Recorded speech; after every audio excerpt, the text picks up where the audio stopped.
El misterio de Santiago de Compostela, por Jorge Ángel Libraga.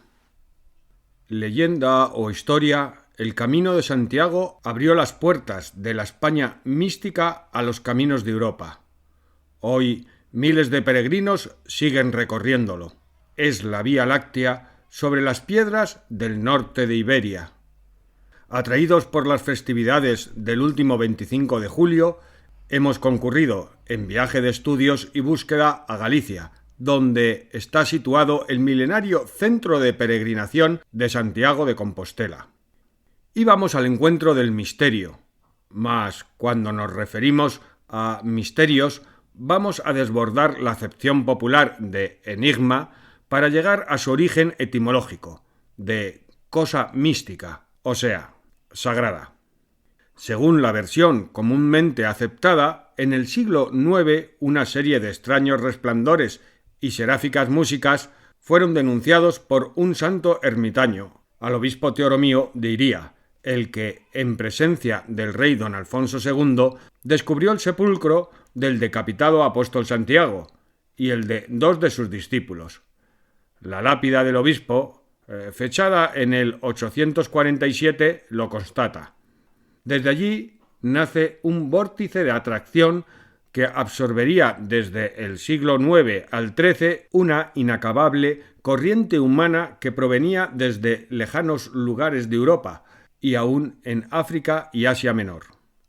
Santiago había sido hijo de Zebedeo y de María Salomé, hermano de San Juan Evangelista, y uno de los más íntimos discípulos de Cristo. La mitología quiere que fuese decapitado por orden de Herodes Agripa durante el reinado de Tiberio.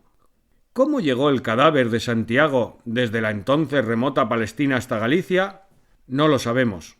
La leyenda local dice que sus discípulos, en el siglo I, colocaron su cuerpo decapitado en una barca sin timón para que a la deriva fuese, y que esa navecilla llegó a la ría de Finisterre, donde cristianos primitivos la ocultaron piadosamente en el Monte Santo o en ese bosquecillo sagrado.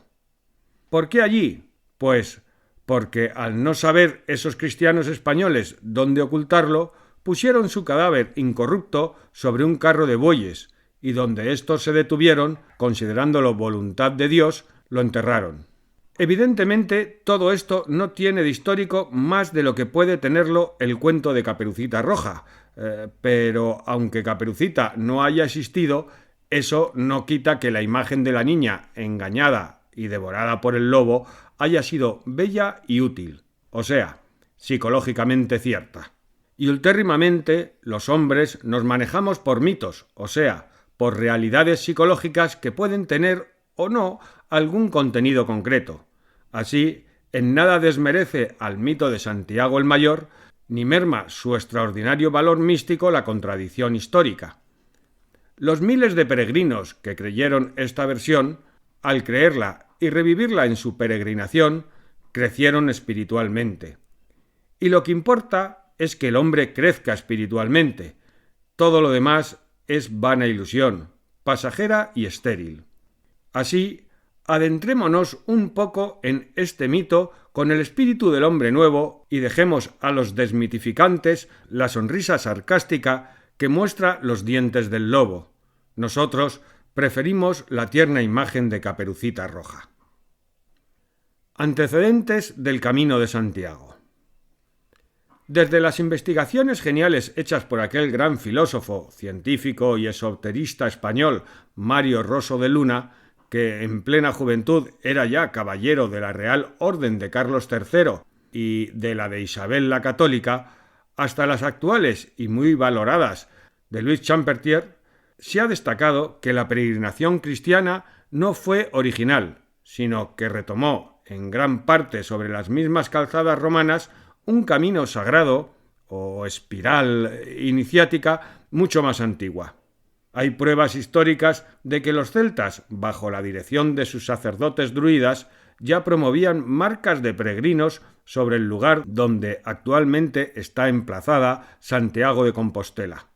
Y aunque ellos mismos no hacían otra cosa que reactualizar marcas rituales ligures, emparentadas a cavernas y dólmenes.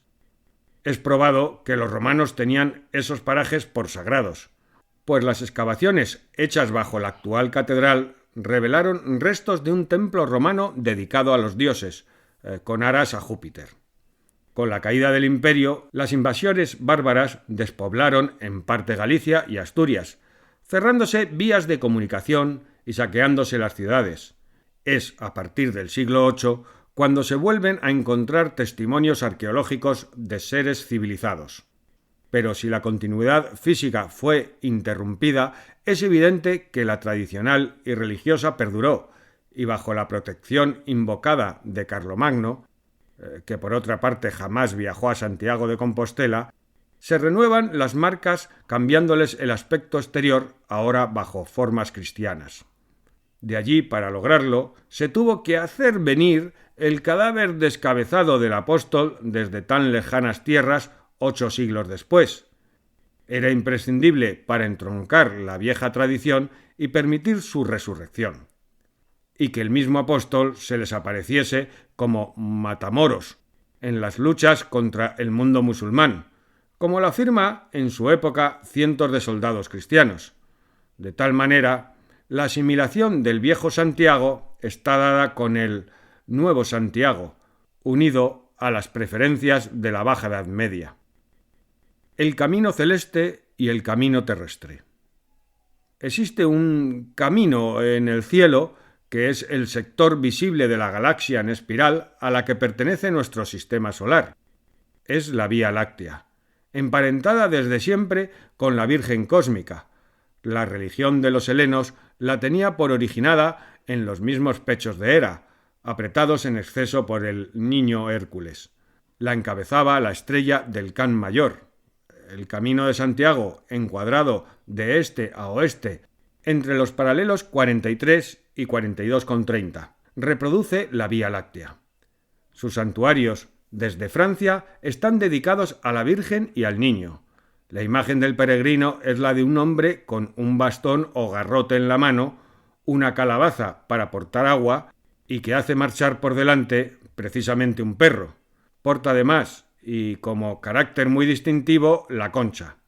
Exotéricamente se atribuye esto a que el barquito del apóstol las tenía adheridas, pero como la bivalva no puede adherirse a navío alguno, es obvio que su significado es otro. La concha bivalva era utilizada como sonaja desde los misterios de Afrodita Urania, la Virgen Celeste, y a su choque, a la manera de las actuales castañuelas, se le daba un ritmo monótono y mantrámico. Este símbolo se emparentó con el de la irradiante concha del cielo, y aun con la marca que la oca o ganso deja en las arenas, siendo este animal considerado sagrado por los protohistóricos gallegos, y figura de una manera u otra, incluso bajo la forma del milenario juego de la oca, o damero templario, en toda la ruta sagrada que se extiende, es hora que lo digamos, desde la misma París y Chartres. Se le llamó Lugesi en la época celta, y era la contraparte femenina del misterioso dios Lugh, el cuervo negro o lobo, que bajo las dos formas se le representaba. Así, los peregrinos, haciendo marchar el símbolo totémico de Lugh, portando la sonora concha, volvieron a recorrer el laberinto iniciático una vez más, hasta que las órdenes de caballería, como la de los templarios, fueron disueltas, y la devoción popular acortó el camino cada vez más, transformándose en nuestros días en una simple vía turística, pálido reflejo en lo devocional de lo que fuese hace 600 o 700 años. Otra cosa notable es que el mismo nombre de Santiago jamás se hace preceder del calificativo de santo, o san, como cuando decimos San Juan o San Pedro. Es que Santiago de Compostela es una abreviatura, lo aseguran los filólogos, de Saint Lago del Campo Estelar, lo que confirmaría, de ser cierto, su carácter de emblema cósmico o iniciático. De paso por Asturias. Al paso de esta bella región, pletórica de testimonios de vida humana organizada desde hace más de 30.000 años, como lo demuestra el hombre de Merin, cuya impronta se conserva bajo plástico en Altamira, recordamos la leyenda que dice que Tubal, nieto de Noé, llegó en una barca a estas tierras, en donde murió y fue enterrado en secreto, no sin antes dar origen a los primeros reyes de España. ¿Existirán conexiones simbólicas entre este atlante rey Tubal, que iba precedido por una estrella, y el durmiente Santiago, cuya tumba estaba, también según la tradición, marcada por una estrella? No podríamos afirmarlo, aunque tampoco nadie tendría argumentos concretos para negarlo. Lo que sí es obviamente cierto es que en estas regiones de Galicia y Asturias existió desde el más remoto pasado un ancestro místico fervoroso que ha dado a sus gentes esa tremenda fuerza espiritual que aún hoy nos sobrecoge. Artículo publicado en la revista Nueva Acrópolis número 8 en Madrid, agosto de 1974.